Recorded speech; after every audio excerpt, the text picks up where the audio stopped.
Hey, Hamilton protested. I have class too. We should split up, Ian said. Hamilton, you pretend to be looking for work. I'll pretend to be a clueless guy looking for a way to ship something or other. Meanwhile, Jonah and Dan can try to get aboard a ship. Jonah, just keep talking about the movie you're going to make. See how far you can get. Ian glanced at Amy and Kara. As for you two, we'd be too conspicuous, Amy said. There doesn't seem to be a female contingent on the piers. We can walk down to the cruise ship piers, check them out. Exactly what I was thinking. Let's meet back at the motel, Ian said. He checked his watch. In 2 hours. After a half hour at the cruise ship pier, Amy and Kara had to give up. There was only one ship in port. The cruise season didn't start until May. The chilly weather had driven most people indoors, and there was nobody to ask about the cruise ships. I have a feeling we're on the wrong track.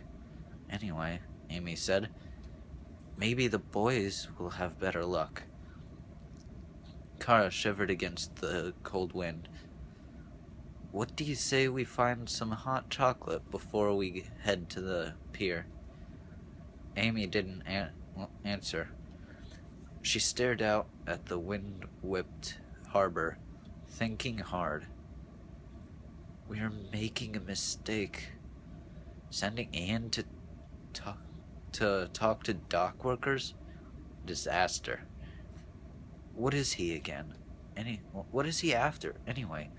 Ian? Most likely a cup of Earl Grey tea about now. No, Amy said. She stared out at the harbor as if her enemy would suddenly materialize. The outcast. What does any evil guy want? Power. Amy frowned. So why didn't he just take over and edge us out? Why test us? I don't know. Kara cocked her head, looking at Amy. Do you? He wants to humiliate us, Amy declared. He wants the entire Cahill network to judge us as incompetent children. The question is, then, what? The guy has an endgame. I just wish I knew what it was. It would help us fight him.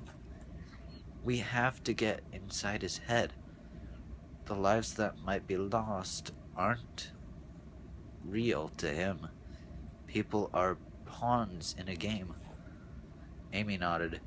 Exactly.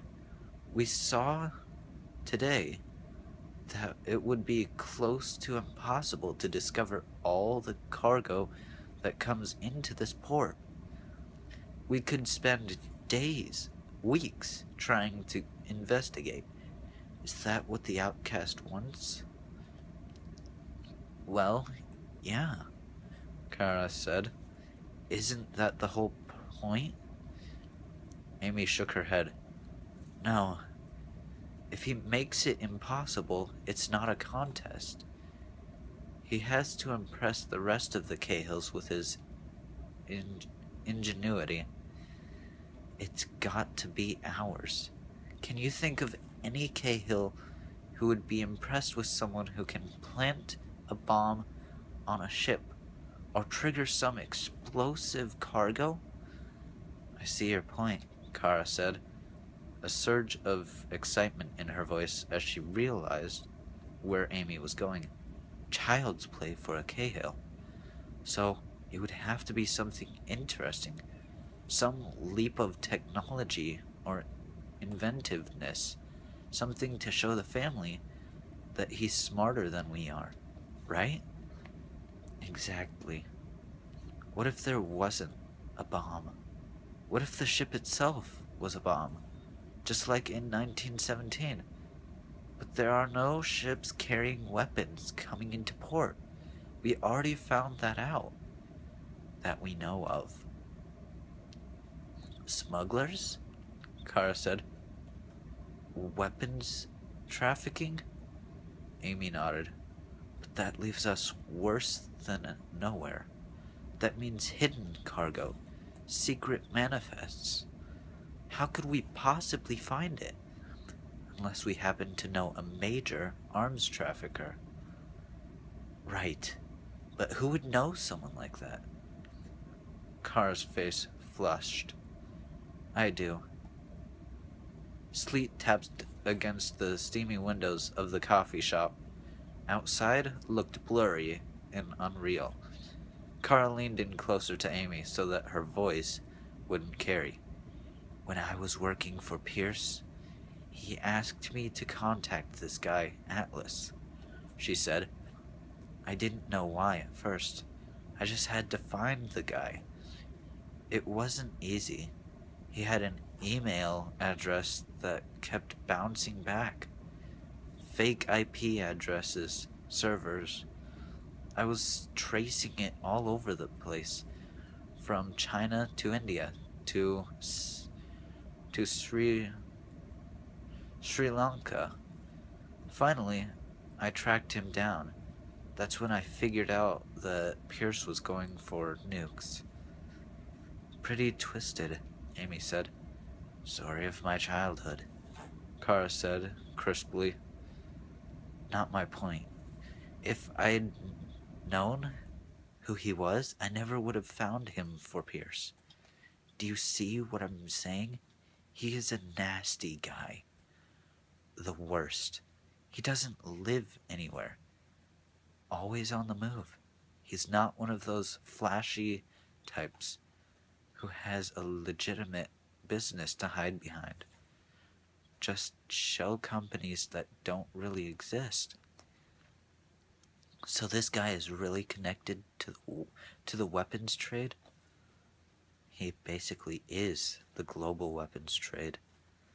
If there's a big shipment, he's probably involved. While you were getting the drinks, I put all the ship information through my search engine to see if it came up with a match of any of Atlas's fake companies. No match. But I found out that the captain of a ship coming into port once worked for one of them. He's the captain of the cargo ship Aurora.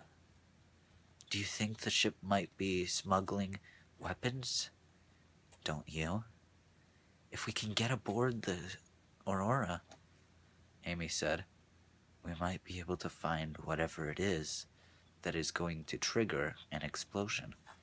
But we need a solid intro to the captain.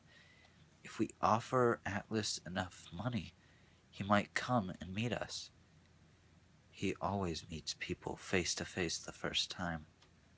We'll have to pose as customers to bait the trap, Amy said. This could be dangerous, Kara said. I'm not saying we shouldn't do it. I'm just saying he's a really, really bad guy. But we don't have any time to waste, Amy argued. Why don't you send out an email right now? We can always change our minds. Kara quickly tapped out a brief email. I hope we don't have to do this. Maybe the guys will get lucky.